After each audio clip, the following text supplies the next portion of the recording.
What's up, man? It's me, man. When I have conversations this morning about life, the struggles in it, things that people go through on an everyday basis, just trying to act like they being real, but they not. Like, we only gonna get to ourselves when we can learn to deal with ourselves. Not sometimes, but all the time, you know. Even when it comes down to the man himself. Like, you trying to tell me what to do with my time. You want to slave me for my time. Already enslaved my ancestors for my time. You already got your money. You got it. You got the streets. You got the corporate. You got the business. Like, y'all got the boats. Y'all running shit in with the boats. Like, I don't own a boat. And if you are, I guess, a minority and you have one, like, maybe you plugged in with the right people. Like, who's putting the drugs and shit on the streets? Think about it. So who controlling the streets? I don't have one. Never had one. They keep it, my credit and everything else to a minimum. Won't let you build credit every time you call a bank and you want to open up an account.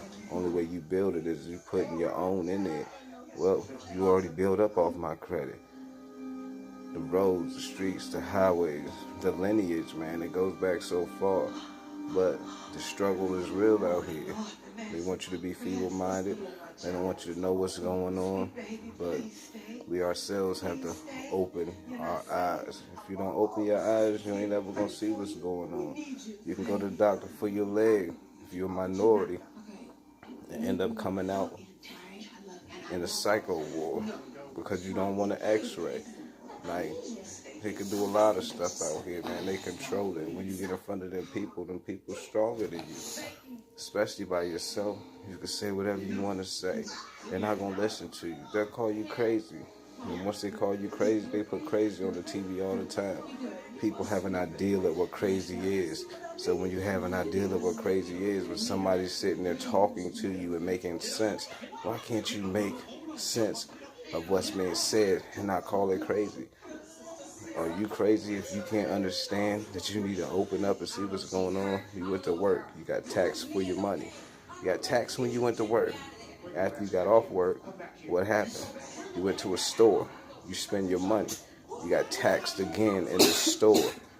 You keep putting more taxes and more taxes and more taxes, controlling all the money to where you have all the control. But then you sit back in the cut. Like, who is the big house? Where is the real big house at? And if it's feeding everybody, why are we having government shutdowns? If you can tax me at work, then tax me in the store when I go to buy something. If I go to buy a car, you put taxes on that. If I go to buy a candy bar, you put taxes on that. Then tell me, who's really controlling that tax money? We shouldn't have no government shutdown. Why are there so many stipulations on who can get a job? Why if you do something when you're young and they put a record on you, it could be nonviolent. You still can't get no jobs. You still can't. They're making it now to where they can go back so many years and they can just tell you no. It's not equal opportunity employment. They only employ people that don't have a record. That's not equal opportunity employment. That's just employment for slavery, and the labor ready and the day jobs are the only thing left for those people with records. They could have got the record when they were 16. Some people do have those 16-year-old records that they still can't get a job. So how are they going to be positive role models in their society? But then you make them pay restitution. How can they really pay restitution if you don't really allow them to? That's one topic I'm talking on, man. I'll be back. You gotta think about what I said. But in the now, he here for real. I'm woke. Wake up.